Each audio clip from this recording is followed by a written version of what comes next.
Hello and welcome to another episode of Risky Business. I'm Taimur Nabili.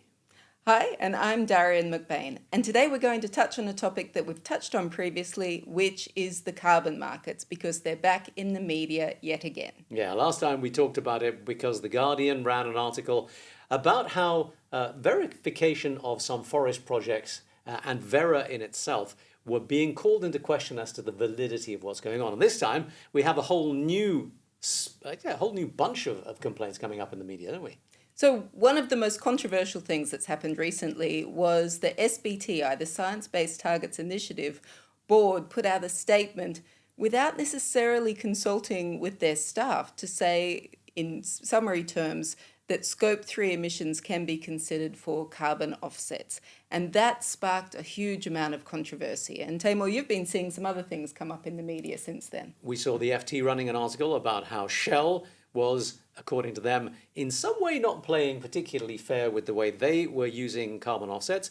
We've also seen the BBC on Panorama doing an expose, which generated a little bit of controversy about how some other companies were presenting their work in this field. So there's a lot of controversy going on, a lot of talk. And in the meantime, in the past year, as you know, because of that original Guardian article, the whole offset market has taken a bit of a tanking. And it's not necessarily doing particularly well. So the whole media image, the whole perception, and the trust in this whole process seems to be into question. And I think that trust is what I really wanted to talk about today, because how can you have trust in a market which is varying so much? And I spoke to someone who works in this field last night, and I was asking about how quickly the carbon market will develop. And she actually said that she thinks it will develop as fast as you can develop trust, which I thought was a really interesting perspective to really couch for this episode. All right, let's bring in Mikkel Larsen, well known in this part of the world, and in fact all over the world, as a real mentor and expert in all things sustainability. Mikkel used to be the CSO at DBS, which is Singapore's largest bank, now the CEO of CIX, which is the Singapore Carbon Exchange, which has been going for how long now? About 2 years now. About 2 years. Singapore leading the way in many ways in this conversation. So that'll be an interesting angle to pick up on. But let's just step back and look at the broader landscape here, Mikkel. As Darian said, the Science Based Targets Initiative, since it started, 2021, it set this idea that carbon trading and carbon credits should be a minor part of a corporation's offset mechanisms, because they wanted the emphasis to be on actual carbon reduction, not on offsetting. Now they've decided that they're going to change that completely, and it's caused a furore. Give us your initial thoughts on what's happening here. Sure, very happy to do those. Thank you for having me today. So I think we have to start up by giving some thoughts to what trust really means in this type of market, because there's many elements that requires trust. In climate impact, we talk about 4 areas. It's trust in the quality of the actual carbon credits. And that's what you talked about before. The Panorama program was around that. And some of the earlier controversies around Vera was around that. Then there is the trust in the use of it. And a lot of the latest controversy has been around that. If you're using carbon credits, are you therefore displacing other actions that you should be taking? So that's kind of how you're using the product itself. Then there's a trust element around the price. I don't know if you know, but the prices vary dramatically in this market. And sometimes for good reasons, sometimes because the market is opaque. They can be at $1, they can be at $1,000. We rarely see that level. And then, of course, there's been this notion of cowboys. So there's also the trust in the execution. But this is why the SBTI angle is so important, because they are the body that is supposed to verify and give that level of trust to this mechanism, right? Well, to the second pillar, which is the trust in the use of it. And to say that they have completely deviated from the original goal, I think may not be entirely accurate. They still hold that at a net zero, whenever we get to that, you can only use carbon credits for 10%, and it has to be a certain type of carbon credit. But what I think, and I support that, they realized is we don't have the luxury of time to wait until that point in time. And at this point in time, there's plenty of good reasons for why you should try and bring in carbon credits as a pathway, on your pathway to net zero. And let me try and give you some of the facts. You have to first remember what we're trying to address here. We're trying to address scope 3. So scope 3, for those who are not so familiar with this, is essentially outside your own value. It's within your value chain, but it's outside your direct control. Yeah, very hard to actually Very make a hard. difference in scope 3. And we see that concretely everywhere now, where companies are getting worried. We still have 81% of companies who have not set targets. And why have they not set targets?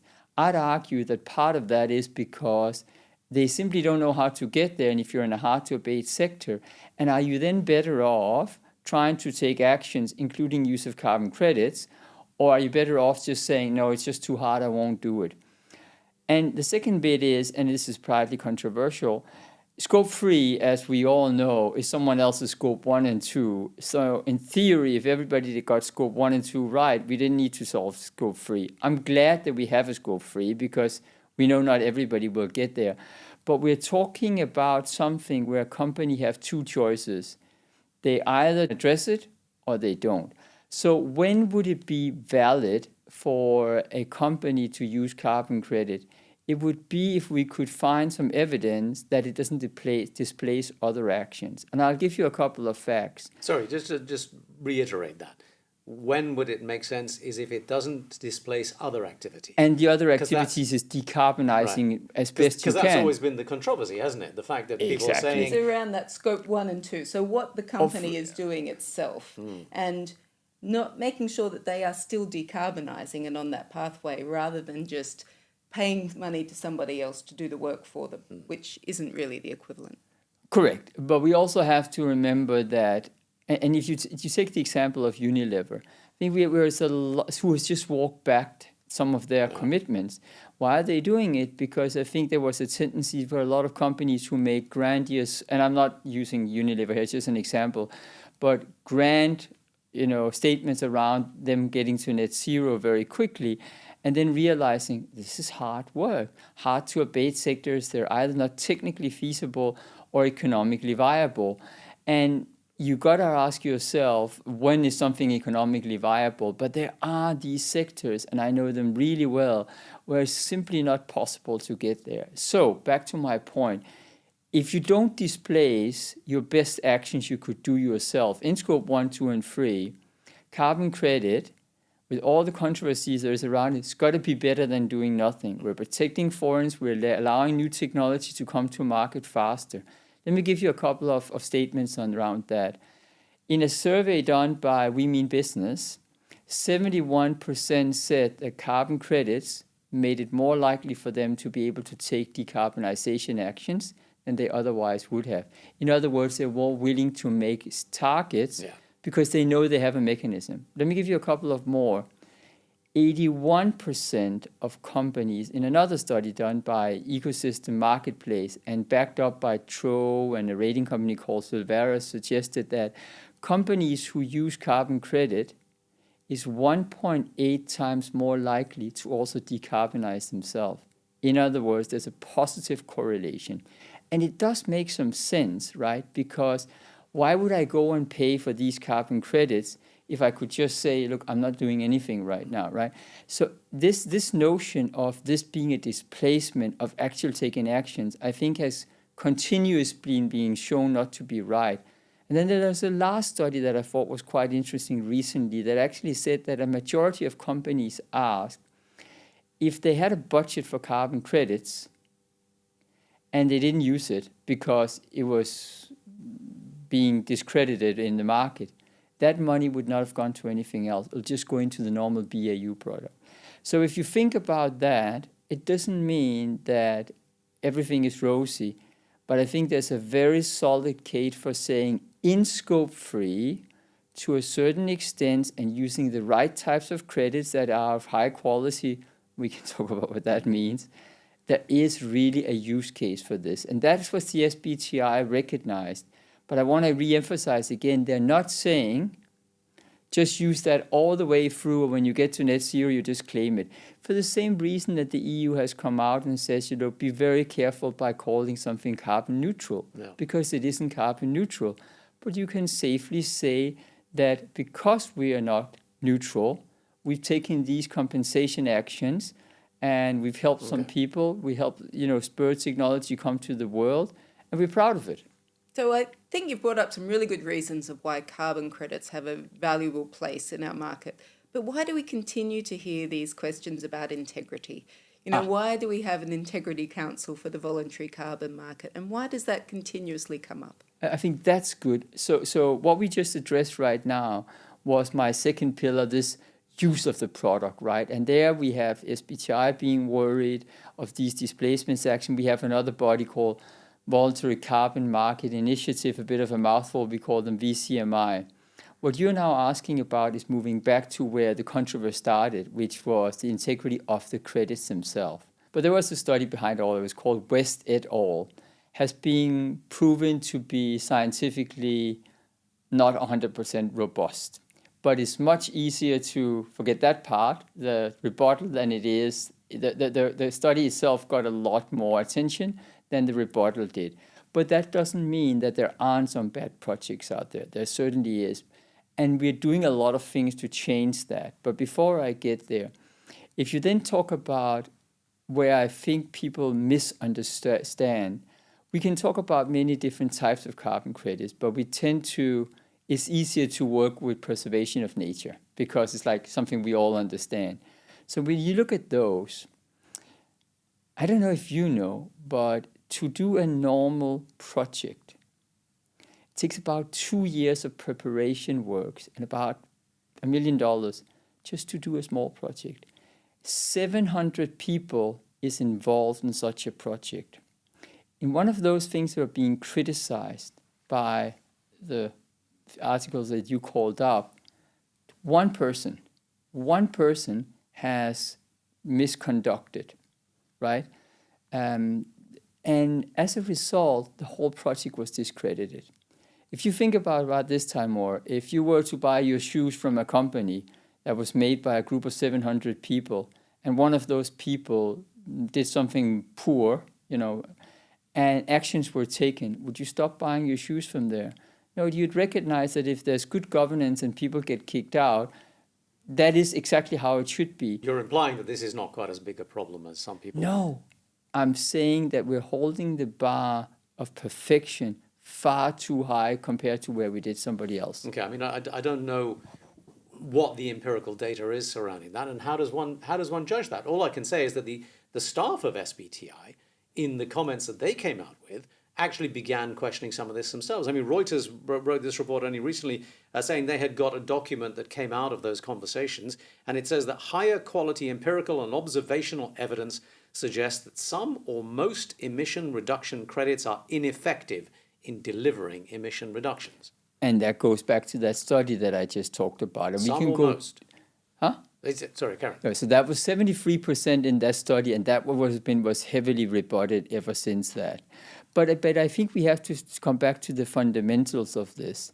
When something is being discredited of not being effective, right? And I dispute, first of all, some of those things. But even if I took and agreed with it, again, the logic for what I presented those facts to you before is that if something is not effective, it simply means that it is less effective. Even if they were only 80% effective, are we better off protecting 80% or 100%? We're still better off. Again, I don't want to use this as an excuse for not asking for more, but let me point to another fact. The fact is right now that with carbon credits being at $1, we are somewhere between 4 to 8 times below the marginal cost of bringing them to life. So how can we ask 700 people to come together, a group of people in Africa, Indonesia, all these places, to stop doing what they normally would have done, and then sometimes the money stops coming? How can we do that? Right? We have to stick to the course of this. But let's move on. So ICVCM that you referred to is an attempt to set the bar anew, set it again, right? And I think that's a good thing, and we needed to reinstall trust. At the same time, if you think about it, we have the new methodologies coming in from, for example, Vera, to try and reinsert trust, recognizing that there has been problems in the past. And I'm not blind to some of those problems. My key point being that we're setting the bar too high for these types of projects. But nevertheless, we got ICVCM, we got new methodologies, and then we got people like ourselves, without promoting my company, which have taken the active stand that if we can't bring trust into the product, as I said, the use of the product, the price of the product, and the execution of the product, then we're all going to be failing once again. But we are still dealing with a relatively nascent market, right? Well, maybe if we could go to your organization. So CIX, Sure. Carbon Impact X, I mean, you said you've been at the CEO for around 2 years now. When I came to Singapore, you were just starting in that role. Yeah. I mean, tell us a little bit about that journey. It was the first carbon market exchange in the region, wasn't it? And how has it gone? Like, have you had the impact perhaps that you were expecting that you would have? And what were some of the challenges and real impacts that you've seen? No, thank you kindly for saying that. So we got established as a private-public partnership together with Singapore here. And we're not the only one in the exchange, and there were people before us. But we were trying to do things differently. And because we were born the way we did with the shareholders we did, and with the government's, not support, well, we did get support, but not the financial support, just with the kind of backing, then we could not have done anything but having to focus on quality and trust.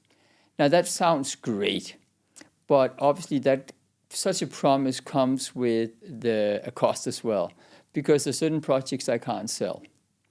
And you have to have your own supply team, you have to have your own quality team, assessment team. And in many respects, life could have been easier if I just say, caveat emptor, I sell anything is between willing buyer, willing seller, they can just go and buy anything. And most other people would do that. When you say you can't sell because you don't have a buyer or because they don't meet the Because I don't want integrity to. standards that Of you my have? own. We've made a conscious choice to do our very best to only sell things that we understand and that we stand for. Now, that doesn't make us a rating agency, that doesn't make us a standard setters. But we think because of the corporates we serve, that if we don't deliver on those 4 trust promises, chances are we're no better than anybody else. Now, as I said, that comes with a cost, right? Because you're choosing to have, limit your own supply and therefore also your own buyers, right? Because some people just want the cheap stuff and I won't sell it. But that was kind of how we were born. Does that mean that I create more impact? Well, if I took my own argument from before, you could say even a project that does do a little bit of good is better. I think we've got to aim higher than that. And therefore, we have set the bar at a certain level and thinking about certain things that we do no harm for the project. And that's what we are willing to do. But we do it for another reason as well. We don't just do it so that we can say this is quality and we know our stuff. It's also because there is no perfection. It's back to your point before, Timur.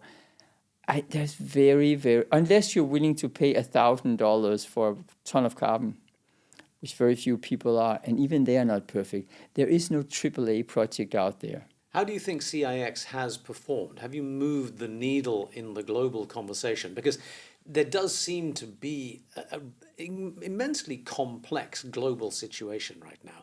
Institutional bodies and activities and priorities are all over the place. We saw in Dubai the mechanism for central trading of offsets and stuff like that failed to come through. There doesn't seem to be a consensus here. Is Singapore making a difference? Are we making progress in any context? So you asked 2 questions here. Do I think we have made a difference and have Singapore made a difference? And they're obviously two different things. So I like to equate them. I believe we've made a difference. Do I believe that we can change the world as CIX alone? No. But do I think we need more platforms like us who take a stand? Yes. And I think is when I see how people respond to our service offering, I can see that they can differentiate that from a platform where you can just buy anything you want to.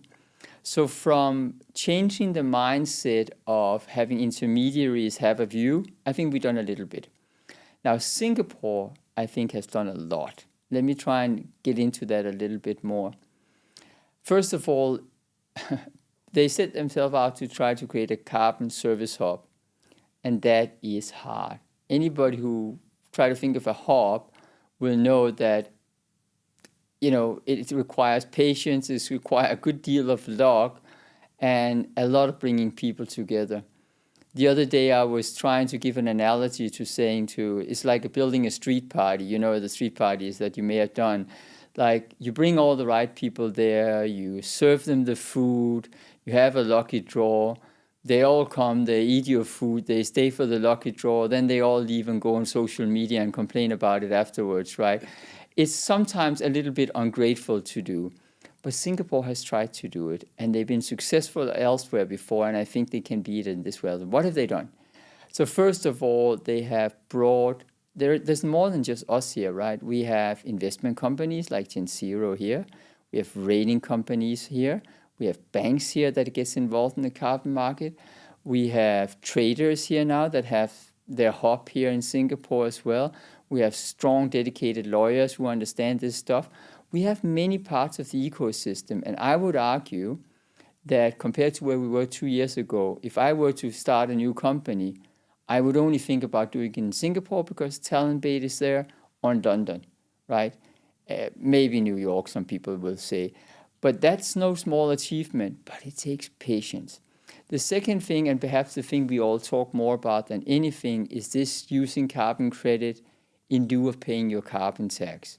That, I think, was innovative and really the blueprint for other companies. And can I explain what it does? Or? Yes, please do. Because I think for people outside of Singapore, they won't necessarily understand that nuance. Yeah, so of course, there are many mechanisms for how to try and achieve net zero and climate change, right? So we know of compliance schemes where you says you can only emit this much, and if you emit more, you get a penalty or you have to buy a carbon right to emit more.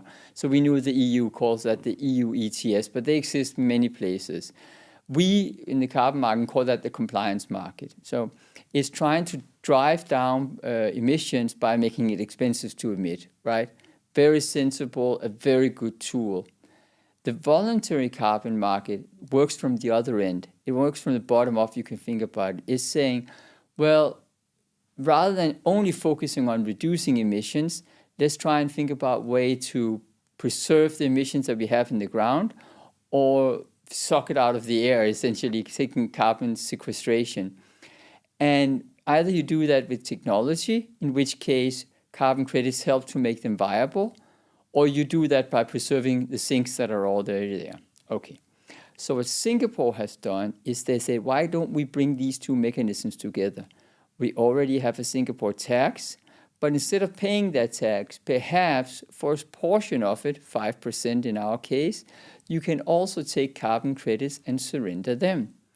What that does is it creates a demand for carbon credits, because if you can buy the carbon credits for $20 and the carbon tax is $25, you can make money out of that.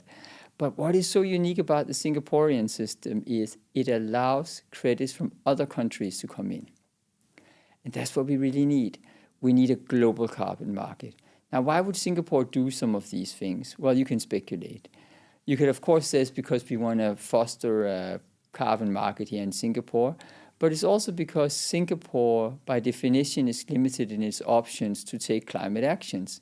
Because we're a relatively small island, we struggle to have wind and solar to the full extent. We have a grid that is partially dependent on where we can get energy from. And there are limited options to get to zero. So by doing this, they have chosen a route where credits from other countries, which has a certain characteristic called a corresponding adjustment, is also valid for their own national contribution targets. So in a sense, they created a mechanism where they says, okay, we have two choices. We give up, or we go and ask partners in other countries, please help us and we'll pay you for it, right? And Singapore has been very conscientious about this because what they said is, let's make sure that the quality of these credits is high, so they set up a framework. And that certainly moves the needle when a government says this is what we think is quality. But they've done something else. They've also said, let's make sure that by buying these credits from another country, we don't lower the ambition or make it harder for that other country to achieve its own NDCs, natural determined contribution. Because the last thing you want to happen is Singapore looks good and it meets its goal, but then a country in Africa somewhere that they buy them from has no choice, they can't meet their own, right? So, and they've been very conscientious about it. So if you ask me, have Singapore moved the needle? The answer is a clear yes from me. I wondered about another innovative product, which would be biodiversity credits. Now, I know that you're hugely interested in nature and wildlife in particular. And I can remember many years ago when I worked for a corporate, I actually wanted to invest in, well, this was the oceans, in coral reefs and mangroves, not just for the carbon credit, but because of the biodiversity that was related to that. So working in the seafood industry, if you don't have the nursery grounds for fish, then you actually won't have any of the large fish. Do you think that we will evolve to a stage that we have biodiversity credits? You know, there'll be market recognition for nature in that sense? Well, first of all, a secret between you and me, Darian. In many respects, for me, a carbon market is very good for climate change, but there are also very good mechanisms for nature. So, yes, truly, I also think we should support them for the nature part of it, or we call it biodiversity. This market is even more nascent. It has to come to existence for a number of reasons, but it's far from there. I'm part of a working group under the World Economic Forum who's trying to do something with it. And first of all, it's technically even more challenging than climate change to address because of the location-specific nature of biodiversity. But the much bigger problem is there's no incentive to buy these things right now. So it's truly altruistic. And until we create such mechanism, could be through TNFD, Task Force for Nature-Related Financial Disclosures. It could be through compliance schemes that we're starting to see pop up. I don't think the market will sadly take off. Now, why do we need it? Well, first of all, we can talk forever about the equally big challenge of biodiversity risk, and climate change is no bigger of an issue than actually biodiversity loss. We lose 1 million species. That is one reason for it in and of itself. But what quite few people think about is, imagine one day we do magically get to net zero. Those people who are buying carbon credits, including the nature-based ones, we're asking them to do that because they admit, right? They're not going to be the buying group for these types of things. So, because they said, we already decarbonized, so why should I do this? So who's going to preserve all that conservation areas and keep the carbon in the ground? We have no mechanism for that, right? Because, it's a problem that we pushed out, of course, like kick the can down the road. But ultimately, if we don't preserve nature for nature, but we only preserve it for its carbon value, first of all, is massively undervaluated for its nature preservation value. But secondly, we're going to get to a point, sadly far too late, where we realize that those people who are paying to preserve nature today are not going to be there anymore. So who's then going to pay, right? And we need that mechanism. We shouldn't wait to 2050 to develop that. So we need that. But I want to say one word of encouragement. Sorry. The compliance schemes that have come up in the UK, in Australia, yes, they all have problems because it is complicated. But it is no more complicated than it is the right thing to do. And if we had more compliance schemes like that, we would be much better chance at getting to protecting 30% by 2030, which is, of course, the audacious goal that we've all set us. It's really troubling that so many of the discourses we have around these climate issues all the time are based on technicalities. They're based around finance, they're based around carbon, they're based around technology. Nature-related discourse is such a small part, and people's capacity to relate any of this conversation to the reality of nature is still such a small part of it, which is quite depressing. And I was quite troubled by you saying, imagine if we get to zero by some magical trick. And I was like, really? Is it so fanciful that we will ever get to net zero? I mean, that's kind of a little bit worrying. Well, I think it's important to think of, if we just get to net zero only looking at carbon, we will have missed a trick, because it's a spectrum, whether you're looking at climate or nature. And people, we are all actually part of that spectrum. I just want to get back to where we started, just to round the conversation off. And that's the issue of trust. I mean, we've talked a lot of technicality here and detail in the processes and stuff, but just that underlying thing of trust. And I want to just get your sense of the media's role in this. The BBC Panorama programme, which in the way of BBC content they present as this balanced, investigative, socially conscious approach, was criticised by one of the companies that they covered. They took cameras into a secret meeting and didn't tell them, and then the company that was in that meeting came back and said, "You've completely misrepresented what we have said." The Financial Times story on Shell, Shell's head of compliance came out afterwards and said, you've really missed the point on this. The Reuters story that I just quoted at you, you said you thought was inaccurate. So much of the media coverage now seems to be pursuing this angle of we're all being fooled because it makes a good media story. Are the media telling the real story, and are they helping in or destroying the trust that we're trying to build up? So I think there definitely is a positive role for media to play. So I think if we hadn't had the media, we'd probably be in a worse place. But I think the media does have obligation to do their research and not publish things that hasn't been. There's two criteria they need to do. When they do a study, it's got to be science-based and peer-reviewed. It has to be a real study that has gone through the right phases in order to be published. Otherwise, you are creating headlines that are very, very hard to get rid of afterwards. So I think they need to do their scientific work if they want to claim to be scientific. And then I think they have to ask themselves the question around, are we looking for sensationalism here? Again, some of these claims that were made for, I came back to my shoe example before on the shoe factory, right? There's something called free and prior informed consent. That means you go out to the communities impacted in a project and you ask them, are you happy with this project? Imagine you and I had to undertake one of these projects. We went out to a community of 1,000 people. Yeah. Do you think you get all 1,000 people to be happy? You never would, right? It's like at an AGM, you never get 100% people voting. So if you are looking for that one or two people who, of course, weren't happy in that process, you'll always find somebody who will say something negative. But if you want to do a balanced story, you also got to ask the people who did vote in favor from this, who actually were positively benefited. But we spend too much time, the media looking for the bad apple, and the project developer pointing to the good apples, rather than trying to say, look, there has been these things, we knew some of them. In some cases, they didn't. I mean, this is why I said the media does have a role in uncovering some of these things. But it's got to meet the test of, if you call yourself science-based, please be science-based. 2, make sure you're not looking for sensationalism for the sake of it.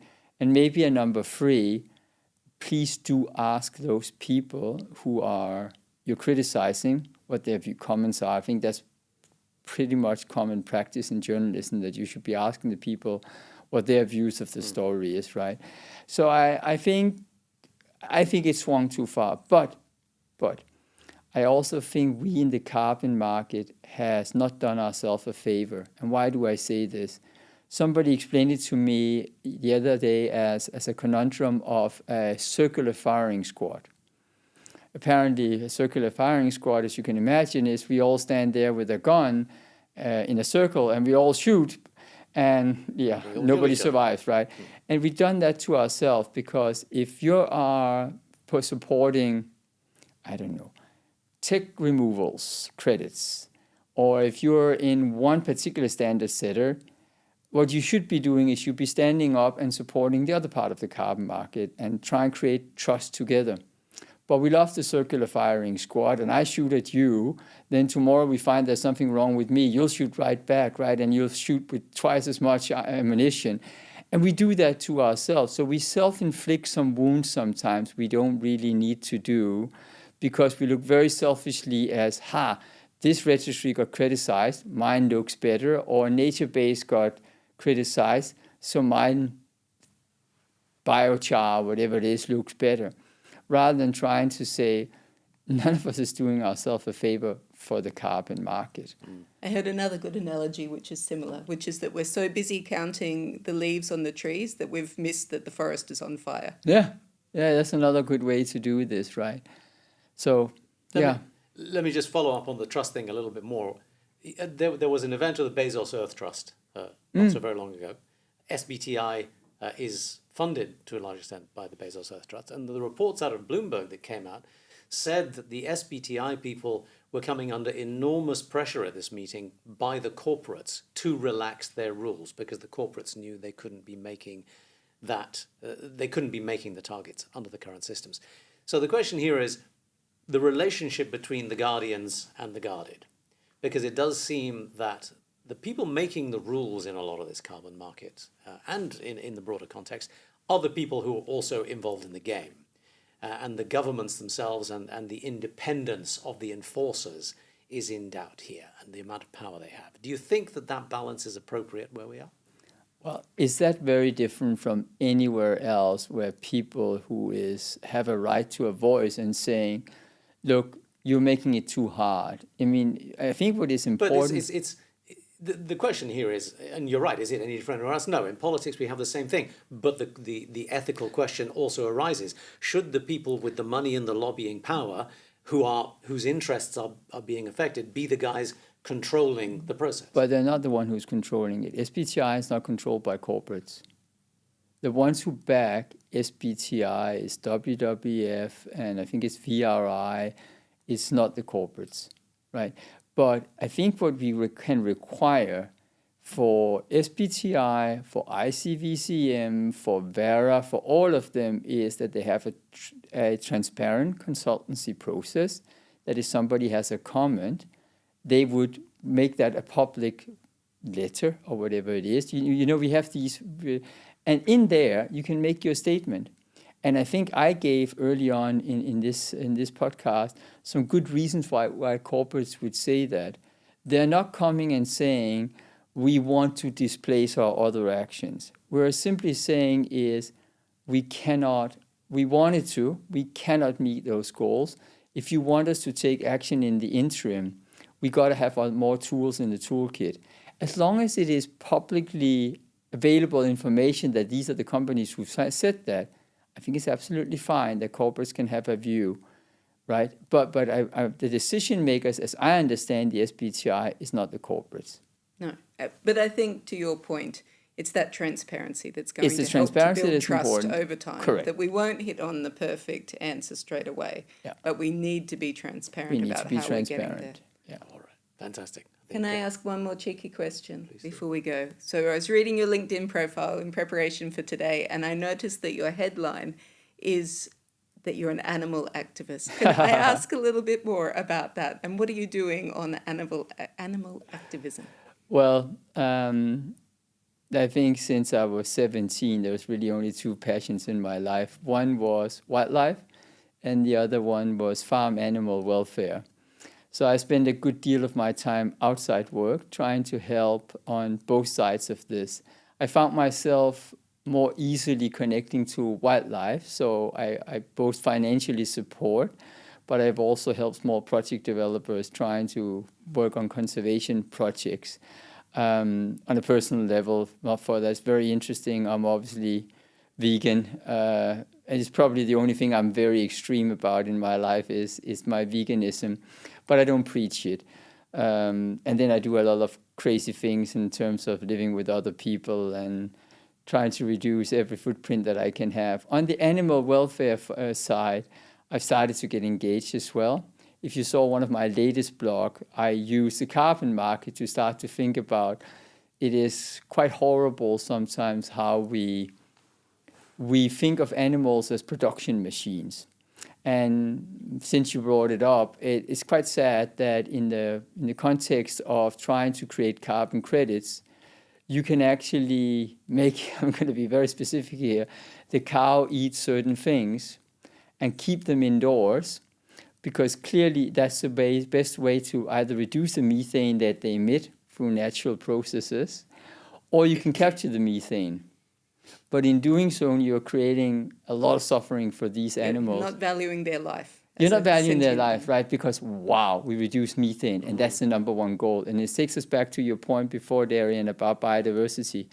Let's not, in the process of solving climate change that we certainly must be focus on, make a lot of other things worse. Local communities, wildlife, and in my case also farm animals, right? Because I know we cannot solve all 17 SDG. You cannot solve all the world's problem in one, but we can try to not do harm for the other areas while we're solving climate change. And I understand you're actually pursuing that aspect of your interests in your future endeavors. And That's right. I wish you luck with that, Mikkel. Thanks very Thank much you. indeed Yes, for talking thank to you us. Thank so you for much. having It was me. great to Thank talk. you. Thank you.